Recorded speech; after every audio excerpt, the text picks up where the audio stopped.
Ako si Lorna, pangatlong anak ni inay. Masasabi ko lang,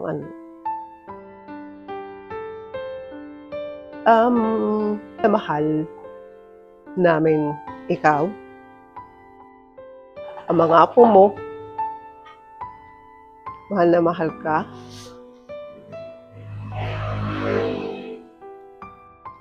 Kung pwede nga lang na kami na ang magpasa ng pinasan mo.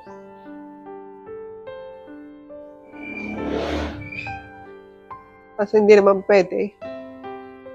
Masakit na makita ka lang nahihirapan.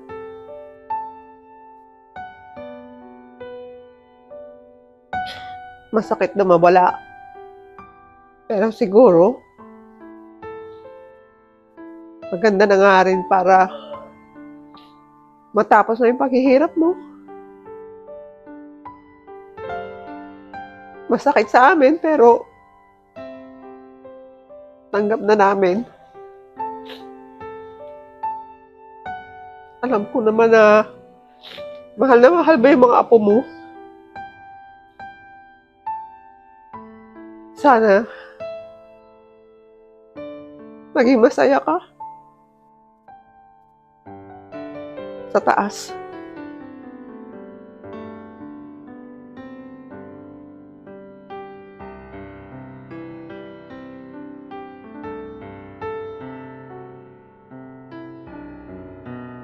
Ako si Malu, bunsong anak ng inay ko. Ang masasabi ko lang, maraming salamat inay, dahil hindi ka man naging perfectong ina, pero you did your best para maibigay sa amin ang magandang kinabukasan. Alam ko hanggang sa huli lumaban ka. Pinakita mo sa akin na malakas ang loob mo. Hindi mo ako binigyan ng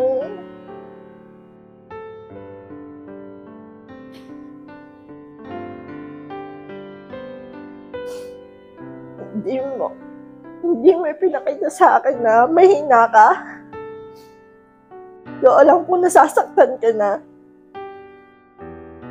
Pero talagang lumaban ka pa rin hanggang sa huli. At pinili mo ako pa rin ang makasama hanggang sa huli. Ayaw man kitang bitawan at ibigay sa Diyos, pero alam ko nahihirapan ka na. Ayoko makita yung sobrang nasasaktan ka na, kaya pinaubayan na kita sa Panginoon. Maraming salamat sa pagkakataon na ibinigay mong maalagaan kita.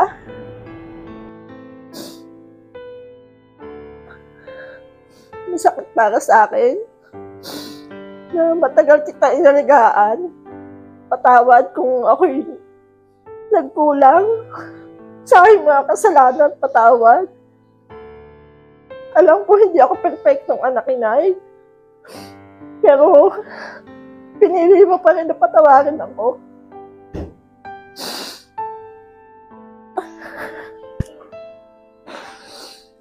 Mahal na mahal kita.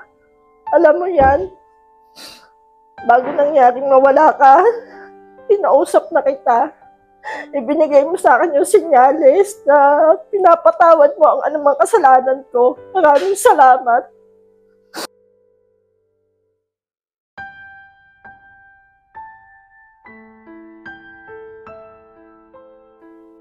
Ako po si Aaron, isa po sa mga apo ni Lola. Ito po sana yung mensahe na sabi ko. Kaya lang wala ako dito.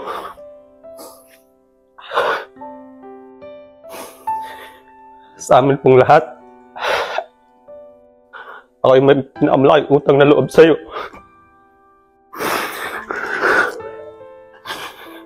Pero ako din yung wala dito nung nabala ka.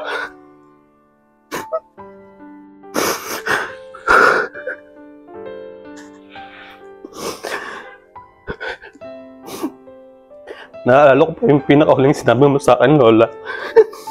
Nung may wisyo ka pa, bago ko binaba yung tawag, nagpasalamat ka sa akin.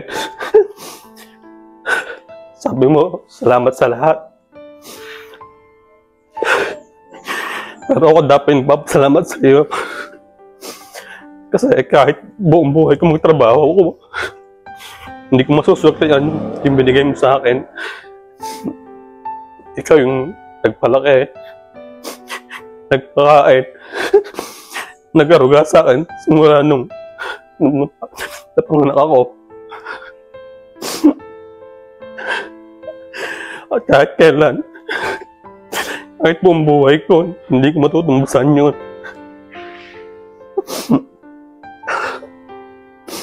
Sabi nila, marami na daw ako nagawa. Pero kumpara sa'yo, may katatang hindi umaabot yung magagawa ko sa buhay.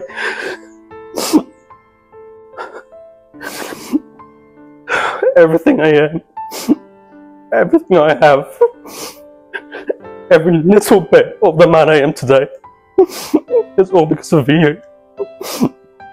And it sucks that I was never able to say that. The only thing I regret in life was that I was not able to hug you one last time before you go.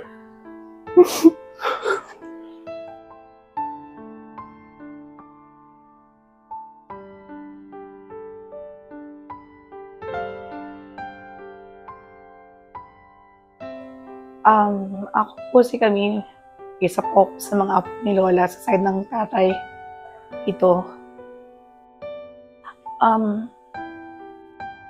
Siguro gusto ko lang din masabi sa'yo sana. Kasi pasasalamat. Alam mo, mahal ka namin. Kaming lahat ng mga apo mo. Ko sana, pabalik naman yung oras. Tapos binigyan ka namin ng oras para makabanding ka. Yung may parang namin sa'yo kung gano'n ka namin mahal.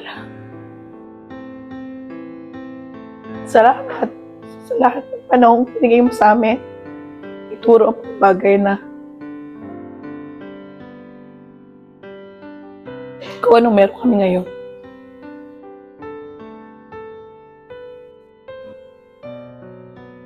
Lola, saan ka man ngayon? Kung mas masaya ka na, wala ka na nararamdaman kahit anong sakit. Matagal mo nang inihinga. Susaya ka na sa piling ni Lord. Salamat sa lahat ng bagay na binahagi sa aming mga apo mo. Sa muli, ikaw ang aking tanging yaman na di lubusang masumpungan ang nilikha mong kariktan. Ulit. Love you, Lola. Love you, Lola. Bye-bye, Lola. Bye-bye, Lola. Ika'y hanap sa tuwina nitong pusong ikaw lamang ang saya sa ganda ng umaga. Nangungulila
me. Though I have to say goodbye, remember me. Don't let it make you cry, for even if I'm far away, I hold you in my heart. I sing a secret song to you each night we are apart. Remember me. Though I have to travel far, remember me. Each time you hear a sad guitar, know that I'm with you, the only way that I can be, until you're in my arms again.